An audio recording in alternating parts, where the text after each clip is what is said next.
You know, perfect kaya. Ang caption na.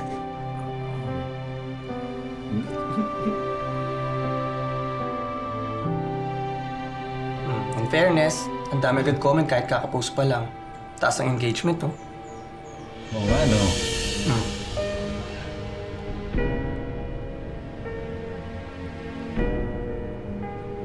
Ano to? Ha? Collab kunwari, tapos ano? Pwede delete. Sensitive mo. Happy. Wala talaga nung ginagawa ko may meaning sa'yo. Lahat pinagseselosan mo. Feeling mo lagi kang lolokohin.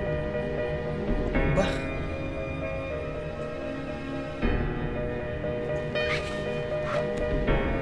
Mahal, hindi mo na ako nagkulang sa'yo.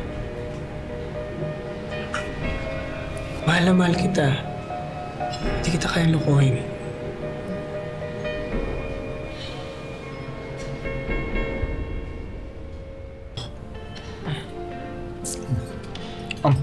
Han, kabala yung hindi naman damit. Salamat, Hana. Ibalik ko rin agad. Anniversary lang talaga ng store namin.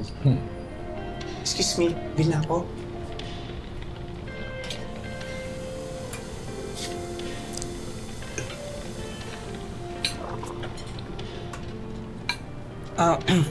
Han, siguro sa susunod, sa mas mura na lang tayo kumain.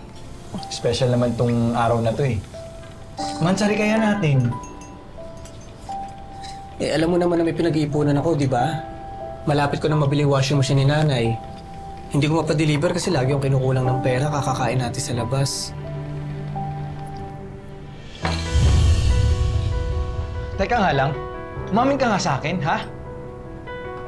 May iba ka na bang gustong kadate, ha? Kasi pati itong mga kinakainan natin, kine-question mo.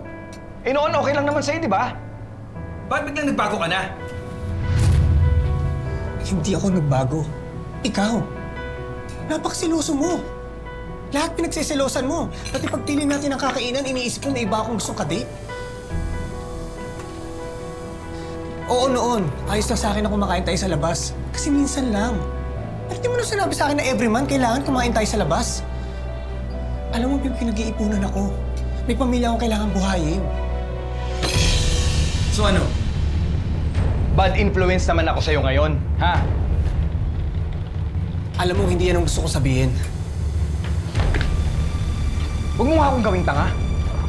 Huwag mong gawing dahilan yung pagsiselos ko para pagtakpan yung mga kasalanan mo. Ako pa talaga ang may kasalanan, ha? Napapagod na ako. Jason!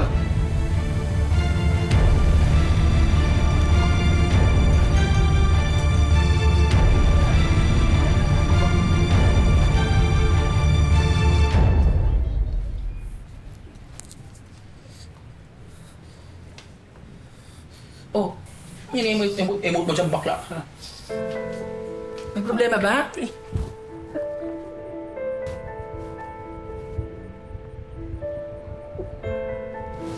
Sila yung ate. Hindi kami nagkakaintindihan. Hindi ko siya maintindihan ate. Bakit? Ano ba nangyari? Alam mo naman, di ba? Witness ka kung gaano siya kaseloso. Lahat pinagsisilosan niya. Basta may lalaking involved, minamasama niya. Pero hindi lang naman ngayon yung issue ngayon eh. Oh, ano pa? Sinabi ko lang naman kanina na baka pwede wag muna kami kumain sa labas. Kasi di ba may pinag-iipunan ako? Minasama niya. Napakaluho niya, ate. Gusto niya kada mansari kumakain kami sa labas. Nang dahil sa kanya, natuto akong gumastos, magbibili ng mga branded. Eto, siya ang may gusto niyan eh. Gusto ko mabili si nanay ng washing machine. Hindi ko magawa kasi nagagalaw yung ipon ko dahil sa kanya. Oh, eh ano ngayon ang plano mo? Ate, gusto ko na siyang hiwalayan eh. Napapagod na ako. Sigurado ka ba dyan? Pinag-isipan mo ba yan? Kailangan ate eh. Kaysa palagi kami nag-aaway tsaka na-stress. Alam mo, pamilya na sa amin si Leo.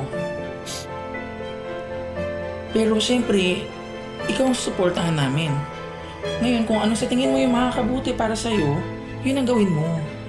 para maluho sa sarili. Paano naman nga naman yung pamilya ni Iso? Minsan kasi nagigipit na din eh. Yung sahod niya doon lang mapupunta, kain sa labas, shopping. Tapos kung anong gusto niya, kailangan si Iso nakasunod, nakadepende sa kanya. Siyempre yung kapatid ko rin naman, gusto rin umipon, hindi puro labas ng pera. Malapit na mag-summer. Saan mo gusto mag-travel? Ito, papuntang Hong Kong. Gusto mo? Pa sa travel. Ano? Bakit? Eh, yearly naman natin itong ginagawa.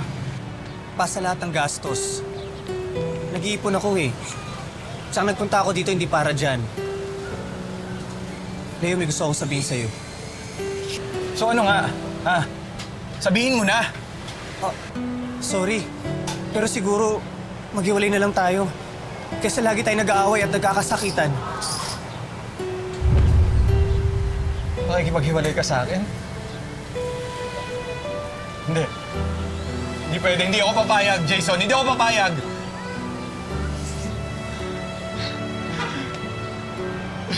Grabe ka naman. Ganun lang kabilis sa'yo yun, ha? Hindi ba lang ba natin susubukan ayusin yung lahat? Ha? Sinubukan naman natin, di ba? Ano? Paulit-ulit lang tayo nag-aaway. Kailangan ko naman na yung sarili ko. Jason. Jason. Tama na, Leo.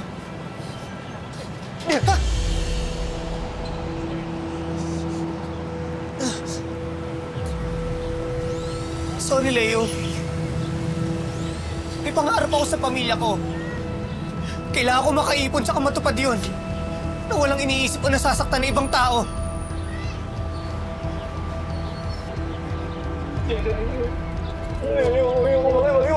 Hindi pwede! Leo! Hindi pwede! Jason! Jason! Jason, huwag mo akong iwan!